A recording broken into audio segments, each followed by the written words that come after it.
Hey there, and welcome to the MedSpa Success Strategies podcast. I'm your host, Ricky Shockley with MedSpa Magic Marketing, and this is where MedSpa and aesthetics practice owners come to discover strategies and tactics that help them better market and manage their practices so they can grow, improve profitability, and have more financial freedom. I'm excited today to be joined by Stephen Roddy. Stephen is the founder and CEO of PageantPlanet.com, the #1 pageant community in the world. The website, social channels, and weekly emails reach more than 600,000 contestants and directors. Stephen's also the co-founder of Roddy Med Spa and Modern Beauty Con with his wife, Renata Roddy. Roddy Med Spa is the official medical spa for the Patriots cheerleaders and Miss Massachusetts USA. Prior to founding these businesses, Stephen was a model and television host. At the age of 23, he was the youngest owner of a professional football team. He's consulted for movies, magazines, designers, and actors from Canada to Hawaii. We're going to talk about a fun and interesting framework that Stephen has developed to help you understand your team, your injectors, and to optimize the performance of your staff for a better and more profitable med spa. Stephen, thanks so much for joining us today. We're excited to have you on the show. Thanks for having me, Ricky. So Steve and I were just talking a little bit before we launched the episode here, queued it up for recording. I think we're going to do a handful of episodes. Stephen's got a lot going on in the space, owns and operates Modern Beauty Con with his wife, Renata, also owns and operates Med Spa in Danvers, Massachusetts called Roddy Med Spa. So we've just got so many cool angles that I think we could tackle here, from being a husband and a wife team in the med spa space. I know many of you listening fall into that category, managing injectors, key takeaways from Modern Beauty Con, which is one of the things we originally talked about. But today we're going to focus our conversation on a framework that Stephen developed about understanding different injector styles. So Stephen, do you want to kind of give us the overview of the framework and then we can go into the conversation from there? Yeah, so the theme of Modern Beauty Con 2024 was empowering your artistry. And so the team and I, we were really brainstorming like, okay, what does it mean to be empowered? And for us, it was like, okay, empowered is like you feel good about what you're doing. And then empowering your artistry. What is artistry? And artistry is your unique style. And this could be in management or in injecting, how you relate with people. That's like your flair. So the thought went to, well, how do we really make people who are coming to the conference feel empowered about their particular artistry? And I was like, oh, what if we created, in essence, their injector style? And so created 4 different injector styles that I believe encompasses the different injectors that are out there. And it's something like if injectors and personality type quizzes had a baby, you would have this. So we put that up on Modern Beauty Con. People read through it, the descriptions, pros and cons, and said, oh, I'm a red, I'm a yellow, I'm a green. And they put the corresponding sticker on their badge. And it became a point of conversation, which built more community throughout the conference, which we really loved. Awesome. So could we just start with the injector styles? Let's start off the top, and I'm going to make some notes here so that I can make sure that I tailor my questions to the different injector styles. Because one of the things that we wanted to talk about is, everybody's got unique personality traits, unique ways of doing business. And I think understanding your strengths and weaknesses, putting them into some sort of a framework so that you can better manage your skill set, your ability to time manage, deal with patients, and run a business ultimately at the end of the day is important. So which one do we want to start with, Stephen, in terms of injector frameworks? And for our listeners, as an injector owner, maybe be thinking about maybe where you fall in if you're hiring other injectors and you're trying to figure out how people fit into your business. Kind of understanding these frameworks, I think, will help you in terms of managing your team as you're growing. Yeah. So do you want me to give you like all 4 and then we go back and go into a deeper dive? Let's actually do one at a time, I think, okay, if that works for you. So we'll start with the perfectionist, which is red, and that's my wife. She is like a true to leather perfectionist. And a perfectionist outside of the industry, it's kind of a cuss word, like, oh, you're such a perfectionist. But inside the industry, like, I could think of no better person to work on my face than a perfectionist, right? Like, it's somebody that's highly given to detail. It's like, if it's not perfect, they will not let you leave that room.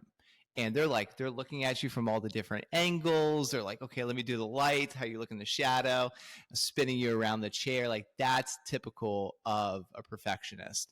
And perfectionists are not just perfectionists in how they inject, but also in how they lead.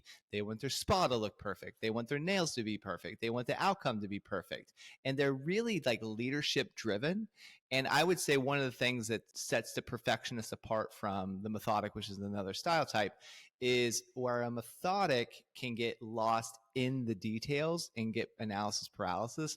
The perfectionist, they are willing to do it imperfectly until they get it perfect. They just ready, fire, aim, like, let's do it. But they're at the end of the day, They want the perfect outcome. So they're willing to risk initially not being perfect because they know eventually their client or their patient will have that perfect outcome that they desire. That makes sense. So, well, the next type, I guess that's a perfect segue into the next type. But with the perfectionist, you kind of know what you're shooting for, but you're not so worried about the steps to get there. You just know how to keep crafting it until you get that result. Yeah. Right? Yep. With the perfectionist, are there certain things that that person has to be aware of? Like you said, I think that that's probably a really good trait to have in this industry because, again, it's my contention. Those of you who listen to the podcast or watch some of the videos on YouTube, you kind of know it's my contention that med spas, you're not standing apart from your competition based on a unique value proposition. There's nothing crazy or unique that you do that your competitors don't do in all likelihood. It's the incremental differences in the quality of experience and quality of result and patient care that's ultimately going to make you sticky and help you win and retain clients. So I think that perfectionist mindset is probably a really good mindset to have by default. But are there certain pitfalls to the perfectionist mindset? One of the things that you mentioned, Stephen, that ties into something we've talked about recently on the show is if the perfectionist, they know how to achieve the result and they know what they're aiming at, but they're not as focused on the process, it's hard to make something that's repeatable. So if that's you as an injector owner and you're like, hey, I do a really good job for my patients, I get a really good result, but you're not sure how to actually get an injector that you hire to do the same thing, you might be light on the process side, which is going to make it hard for you to scale and bring in other injectors that do what you do because there's not a system or a standard to achieve the results. Yeah. So could that be maybe one of the pitfalls of that frame of the perfectionist? Absolutely, because they're not great at delegating. They're great at managing self and having their self go on to create results, but they're not great at delegate because it has to be perfect and they cannot control the outcome of someone else because the perfection ultimately at the end of the day, they're controlling. They want to control the results. They want to control the atmosphere. And that isn't conducive to dealing with people having staff and being able to delegate. The other thing with perfectionists is they're highly critical of themselves. Like their internal dialogue is very, in essence, damning. And I mean, if you had any friend or family member in your life that talked to you the way that you talk to you, they wouldn't be in your life. They would be toxic people. You would keep them far away. But inside, because you have that negative self-talk, it's like, oh, it's never good enough. And because it's never good enough, you live in a higher stress environment. And unfortunately, sometimes your patients can pick up on that because if the aura around you isn't peaceful and isn't just like kind of zen with the world around you, then energetically, like especially because most of this industry is made up of women are highly intuitive, they can pick up and sense that energy, and then they might be thinking like you have aught against them or something like that, when really it's just you're beating yourself up and you're just all in your head. I love that. I was jotting some notes. So like if you're a perfectionist, then some of the downsides are you're more likely to feel stressed, like you said, Stephen, because you're shooting for perfection. And anytime you fall even slightly short of that, it's causing internal friction. Yeah. But then if you're stressed because you're always shooting for perfection in everything that you do, and that starts, it's inevitable that people can kind of, I always say people can smell it on you, even though you might not think that they can. Yeah. If that's inside of you, people can kind of feel that in your aura. So like you said, it carries over potentially into patient experience, even though you maybe wouldn't think that it would otherwise, and really can affect your team. Because if everybody around you feels like they're falling short of your standard and they feel like not appreciated, they feel like they're not doing a good job, they feel like it's hard to make you happy, and your team isn't happy, that's another thing we've talked about on the podcast. If you don't have a good team culture and environment where people are excited and happy to be at work, it's going to destroy your patient experience. Yeah. So it sounds like those are some of the things that the perfectionist needs to be aware of in terms of potential downfalls, because the thing that they have inherent is probably a really good thing to have in the aesthetic space. Oh, absolutely. Like, I mean, I'm like, my wife is a perfectionist. My friend was like, ooh, that's kind of harsh. I'm like, no, trust me. I see that as a very good thing. We were having our fireplace remodeled in our old home, and the like rocks on it weren't exact. She made him rip it all up and do it again. She's like, that's going to drive me crazy. And the way it was positioned, the TV was above the fireplace. She had him rip it all up. And like, I didn't notice because we'll get to my type later, but for her, it would have been completely distractive. And I'll say the last thing about the perfectionist is that they're just inflexible as a negative trait. And so this can be challenging with your staff. Oh, and then I think we need to touch on the positive so we're not beating them up too much. But they're just inflexible. So if they have an idea or a vision of what they want to happen, they're not necessarily open to feedback that differentiates from this. And the byproduct is they'll continue this path maybe to the point of success, maybe to the point of failure. But if it is to the point of failure or adoption to new ideas, et cetera, then they could just be further behind the eight ball, because where they could have been one of the first people to adopt, implement a new strategy, an idea, maybe years later after the masses have adopted it, now they're like, oh, okay, now it's a good idea. Yeah, Yeah. that makes sense. It's funny. Mary, my wife, is the same way. I have a very similar story to yours with Renata. She's like this with everything. We had somebody come do the tile in our bathroom, and Mary's condition was, I have to be able to shadow you the entire time. And she wanted to review all of the cuts and make sure that everything was perfectly aligned with the tile in the Yeah. So I think Mary definitely falls into this category, even with how she operates in our business too, for those of you that know her. I think the perfectionist, you have so many good inherent traits, but you wanted to touch on specifically some of those, I think, Stephen. Yeah, just bullet point fashion, like attention to detail, right? I mean, that's Mary and Renata, strong work ethic, like their persistence and determination. Like, I'm going to get this perfect, so help me, Lord.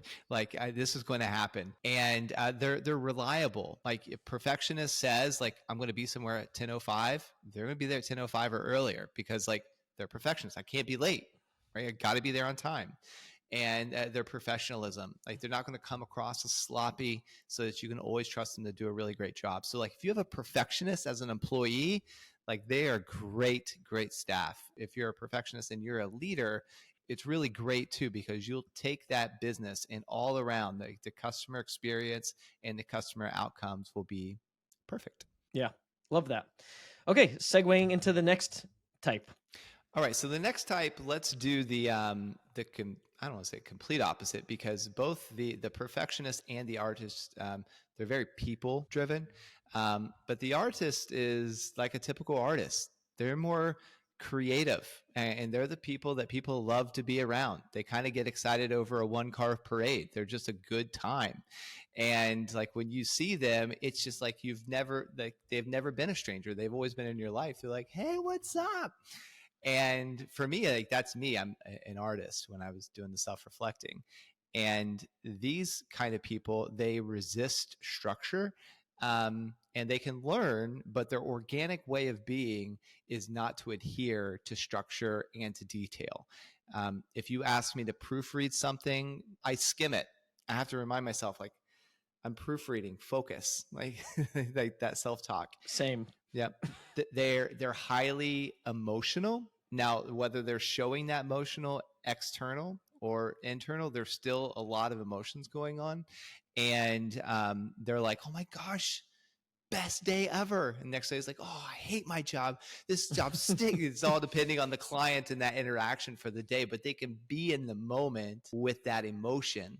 And that's one of the things that makes them so fun. You just never quite know what you're going to get with them. So those people can be like really good with patient interaction, really good with relationship building, but they probably struggle. If that's you and you maybe are an injector who's turned into a business owner, or you're just an injector listening to this, you struggle with the attention to detail that's maybe required to be successful as a business owner. So if you're opening or operating a med spa, that's maybe where you struggle inherently. So you either need to be looking for help in that regard, or like Steven said, be aware of it and just know that it's something you're going to have to learn and push through a little bit, right? Yeah, absolutely. Especially when it comes to numbers, because the bigger your spa gets, you've got to manage your numbers. And you got to be comfortable with like understanding money coming in, money going out. And if you're the artist personality, you just want to deal with the people. You just want to eject. Like, I don't want to do the business. And I definitely don't want to do the firing or the disciplinary or like core values, like like standard operating procedures. Like, oh gosh, it's horrible.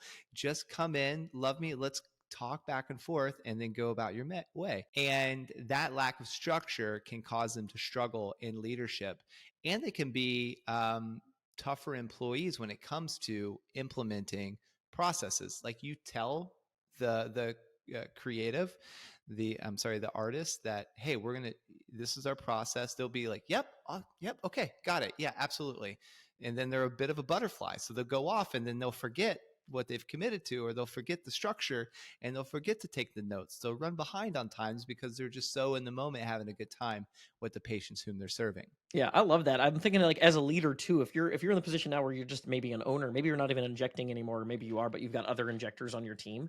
understanding, and this is probably like same as like a Myers-Briggs or a Colby, you can have like, I kind of slant toward artists, but I've got a little bit of perfectionist too in me. Like these can obviously overlap, I'm sure. Yeah. But I think understanding these basic personality types gives you some sort of a box to try to put people into so you can know how to manage, coach, and lead. Yeah. Right? That's so perfect. Like if you know, so you got someone, man, they're really good with people, good at what they do, but they're a little loose. Maybe they're showing up a couple minutes late. They're not really following standard operating procedures. Like you said, I think Stephen, this is maybe one of the personality types where maybe appointments go a little long too because they're not paying attention to the clock. Yeah. So you just have to be aware of reinforcing the things that you love about this personality type if these people are on your team, and just understanding you might have to pay a little bit more attention to helping them understand the structure. Yeah. If you're really heavy on the artistry side and the things that repulse you, like Stephen mentioned, are like the financials and SOPs, you are going to struggle as you grow as a business owner. Yeah. You can maybe get away with it when you're small, but as you start to try to grow a team of other people around you, helping you operate and run your business,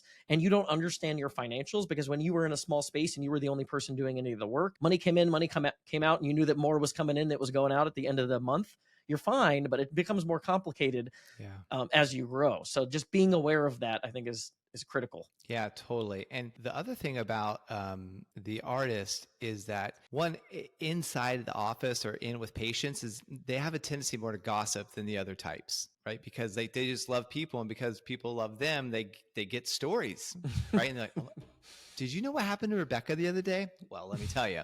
And then, right. So sometimes that can cause friction if the wrong people catch wind of it, or if the wrong information is shared. And then the other thing, if you think in terms of a true artist who they're working on a masterpiece, right? And then somebody comes in and critiques their work, even if it's constructive feedback, there could be that sensitivity to criticism that can cause them to be like, but this is my creation. This is what I think that looks good. So there can be that resistance there. Should we say just really quick, like some of the more of the positives? So the positives. Yeah. Let's do that. Yep. So on the filler, they're awesome. Like, because they have this artistic vision of the end result, and so they can just kind of paint outside of the proverbial lines. They're always like in lines as far as like science and procedures, but they can just, because filler has more of that artistic flair versus Botox laser. You're just kind of following a step. Obviously, like innovative approaches. So to like how to do filling gaps in the schedule, different things on social media. Their marketing is typically on point and really good. And also like they have a lot of passion and enthusiasm. You're doing a sale. Oh, you want this person to like be on your squad, because they're going to be like, oh, Rebecca, let me tell you about this great sale that we have going on. You're going to love it. It's a great, and people feel enrolled because of their passion of the artist. So they're organically really good at making recommendations, patient recommendations, and patients follow through a lot of ways. This episode is brought to you by MedSpa Magic Marketing, my agency. We help med spas and aesthetics practices grow with more effective marketing strategies. And I know that's a vague phrase, right? It's a vague claim. So I have an offer for you. I offer this to any new prospects. If you're interested in exploring another marketing option, a new agency, or just getting into Facebook, Instagram, Google Ads for the first time, I'd love to show you why we're different, what we're doing for clients. And we can do that via a 1.5 hour planning session where I'll outline a specific marketing plan, and I'll give you all of the blueprints that we would implement if we were to do business together. Now you can take that, use that on your own, hire someone else to help you execute it, or work with us. We really don't hold anything back on that strategy call. And I think you'll have a lot of confidence in how you manage your marketing investment moving forward, understanding some of the nuances that can help you implement more effective marketing strategies for your business. So if you want to do that, you can go to medspamagicmarketing.com. I'm thinking, I know we're going to get into the other types, but before I forget, I don't know if you've thought about this, Stephen, already, but it seems cool to me, like as a framework to understand, just like a sports team. I'm a guy, so I always bring things back to these sports analogies. But it does seem like an advantage to have different personality types on your team. Like if all of your injectors are perfectionists and you have nobody pushing the limits with new ideas or some of the things that the artist brings to the table or some of these other types, then you might struggle to have balance in your business. So is there an advantage, do you think, to having different personality types as you build your team? Yeah, completely. You're not going to have just one personality type that enters your spa, right? And with that, you could become more of a well-rounded. Have you seen, there's this particular spa I have in mind that all of them are very similar personality types, and their website and all their marketing seems very mechanical, I mean, it's like you're reading a dissertation about from a medical journal versus like, hey, come into our practice. You're not going to have as high as conversions because what's exciting is the artist kind of stuff, type of marketing, because that's really what pulls people in, the outcome, in the realm of marketing. And they can also come up with creative sales, and they just bring a life to the party. I mean, I had a friend who went to a plastic surgeons conference, and he was like, oh my gosh, it was like one step above the grave. They were just no fun. And then he was at this medical aesthetics conference, and was like, oh, it was so refreshing, and like the nurse's heart, So I think that that's kind of what you would get. Because like, think about just one personality. If everyone was an artist, there'd be zero structure. Everything would run out of time. I mean, budget, what's that? And if you have a perfectionist, it would be so rigid. People would be scared to lay their cup of coffee down without a coaster, and they wouldn't feel at home or welcomed. So you just kind of need all the personality types. Yeah, it's kind of cool. I almost feel like the personality types in a weird way, they could map to like a core value checklist. Like, we want to focus on the pluses of the perfectionist. Yeah. These are the cool things about artistry that we want to focus on, because again, it's the smallest things as a med spa that are going to help you stand apart. Yep. And like Steven said, you don't want to be so mechanical that you don't show any personality. At the end of the day, those factors of know, like, and trust are built in a variety of different ways. It's not just your Google reviews. It's the Injector talking on Instagram in a video when people are trying to decide whether to visit, practice A or practice B. Right. And they just tend to really resonate with the personality of that Injector and the way that they do things and the way that they communicate. So I think showing a little bit of personality, leaning into that artistry flair, I think is cool, even if that's not your natural inclination. Yep. Completely. All right. Any last notes on the artist before we move to the next one? That's good. All right. What's next up? The next up is the educator. And it's the color blue. And the strengths of an educator is like patient communication, their commitment to learning, like really thorough. They're going to make sure the patient first, that they really understand like what's the root cause and what's the desire behind like why the patient's wanting what they want. So for example, we have this thing in our spas, like the aesthetic questionnaire. It's sample the face, and they kind of circle the areas that are problematic. So if somebody says crow's feet, they're going to be like, okay, so crow's feet, why is that important to you? It's just like they're the heartbeat behind all these different ones. Like they really want to get to the core. So their thorough job of understanding the needs of the patient and explaining like what's going to be done. Their patients are very loyal to them, and they're loyal to their job and to the patients. And so they're great as far as customer or patient retention. And they're very uplifting. Like when you're in the presence of an educator, you feel good even about the things that you're exposing as a weakness or an insecurity. They make you feel heard and seen. Like, I understand why you feel like that. I felt the same way. That sort of kind of peace. Again, they're really supportive, dependable. Like if they say they're going to be on a certain time, they're going to be there. Not because they're a perfectionist, like, and it has to be perfect, but because they don't want to let you down. Same outcome, but just a different heartbeat behind it. Like, I don't want to let the team down. I don't want anybody to wait on me, because it's that servant's heart. And they're just coachable. So if you have a educator as an employee, and you give them constructive criticism, they're always welcome it, because they're like, yeah, I mean, I'm not the greatest.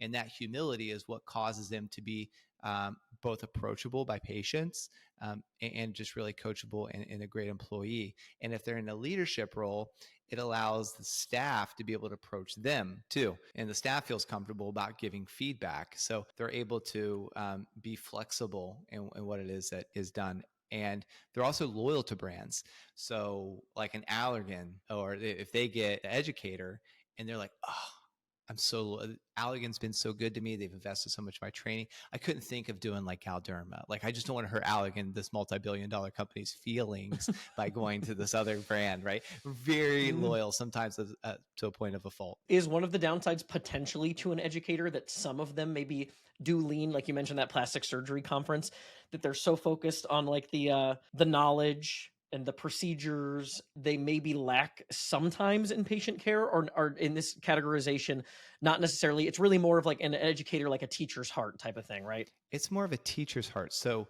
they will never lack in patient's care, but what they often do is, because this is the weak side, they're not confrontational.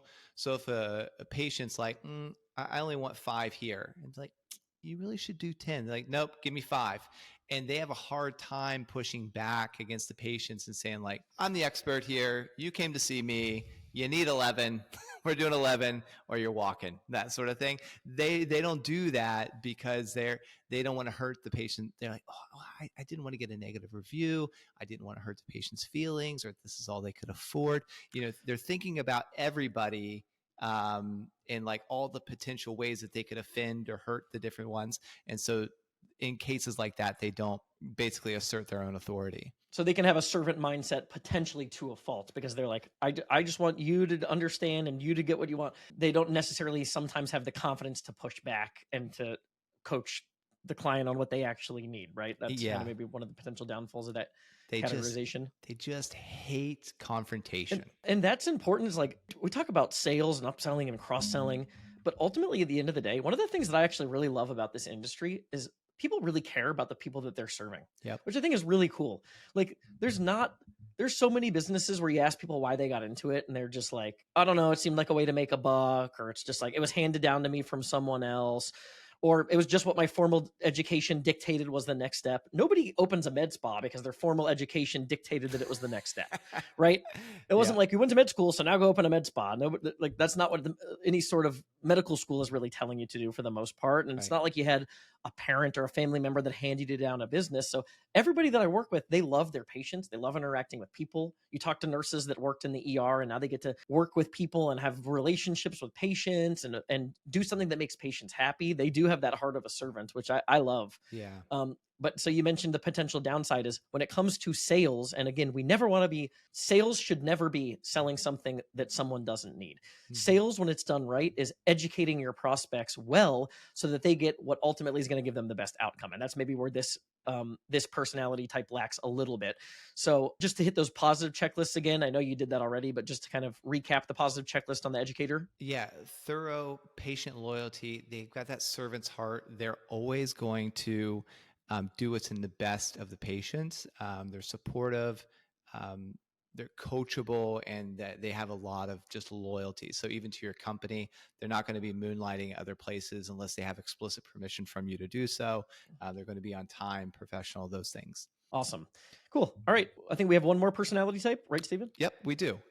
So we have the methodic is the last one. And the methodic is green. And so hitting the strengths. So strong attention to detail, methodics. But just as an overview, they're very systematic in their approach and highly detailed. So with the methodic, they're like attention to detail, their adherence to protocols. Now, this is obviously in science and in the med spa. Like, nope, the treatment is 30 minutes long, not 31. So sorry. Like, you're 5 minutes late. Yeah, not true. It's strict adherence to those protocols.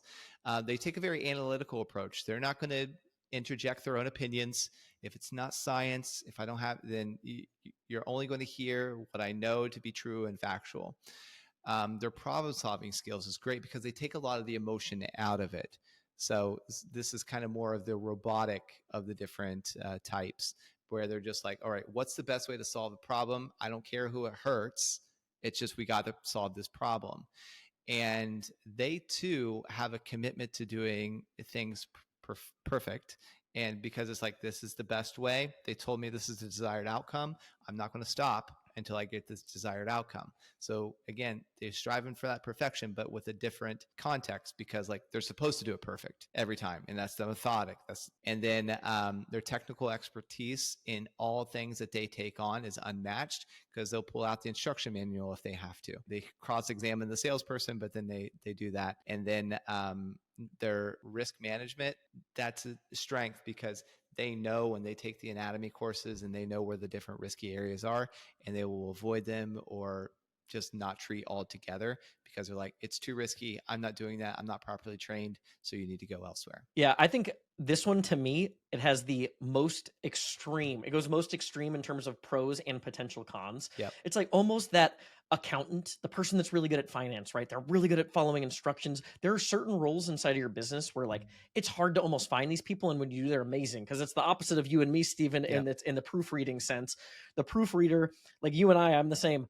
I'll read a paragraph, it looked good. Yep. And there were like 5 spelling errors, and this just Yep. And this is the person that they're going to catch every little thing, and they're going to ask 3 questions about why you didn't use a comma here. Mm-hmm. So there are certain components of your business where this is a really valuable skill set. And it Yeah. seems like if you can pair, if you've got someone that maybe has a little bit of a bend towards this personality type, but they dabble in some of the others that have a little bit more personality, those might make for really good team members.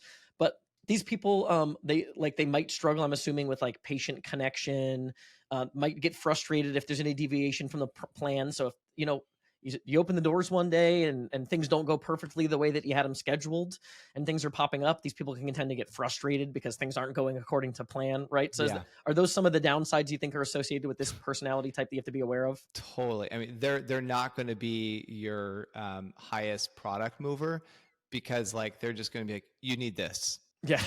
The manual says you need Yeah, this next thing. you Yeah. need this. Got it. So they're not going to miss the opportunity if it's there, if you outlined it, but Yep. they're not going to go above and beyond to kind of identify any sort of opportunity that wasn't specifically laid out for them. Yeah. The owner says I have to promote these 3 things before I treat Yes. you. So it's these 3 things. Yeah. And now I'm treating you. Cool. Give me your face. Yeah.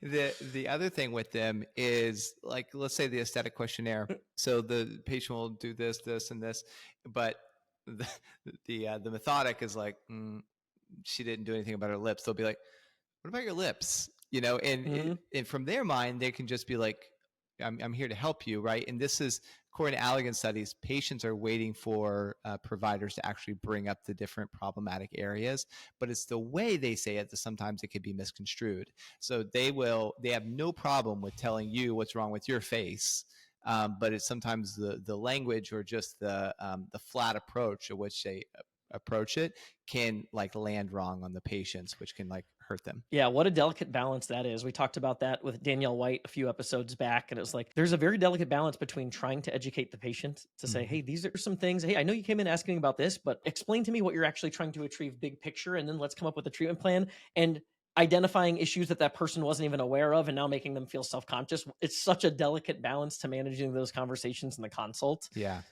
That's interesting, kind of how the different personality types maybe approach that too. Yeah. Cool. The educator is great at navigating those sensitive conversations, because even if they say the same words that the methodic does, the educator has such a soft, like sensitive heart that the delivery is way different, even if they say the same sentence. I think that was really helpful. Any other notes on those, Stephen? Well, I'd say with the methodic, small talk is a challenge.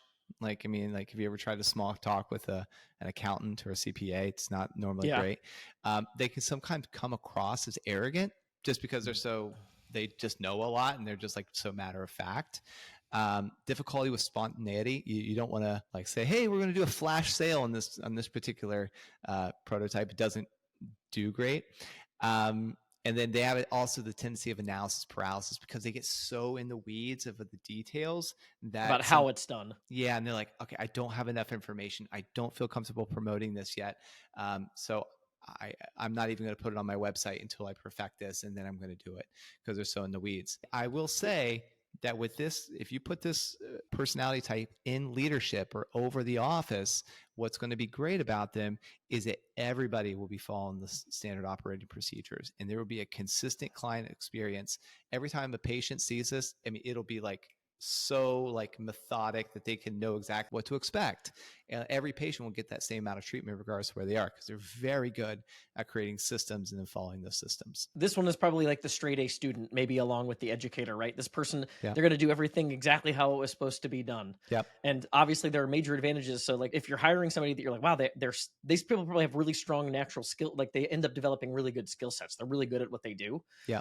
But they're a little bit rigid. So that's really interesting though. I like that you said that, because I agree. Like it's almost like as you grow and you've got a bunch of injectors that you need to manage, this might be a really good personality trait to have when maybe you're not the one that's actually doing the service or interacting with patients, but you've got to develop the protocols for how all of your injectors do what they do, interact with patients, standardizing procedures, kind of sitting over top of the team to make sure that there is some quality control. Yeah.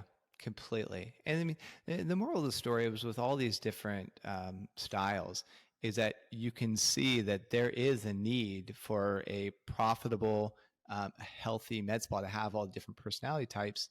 And like when you bring all these different types into under one roof, there will also be friction points, right? The methodic, who not very much emotion, tells the artist who's highly emotional that I didn't love the last lip thing that you did. I didn't love the last filler job you did on that patient. She goes, and then, the artist and the methodic for sure would be the natural headbutters. And then the artist gossips about the methodic, and then it starts something right within the office. So there's those opportunities. But I mean, if you have a healthy med spa, you do have some of each.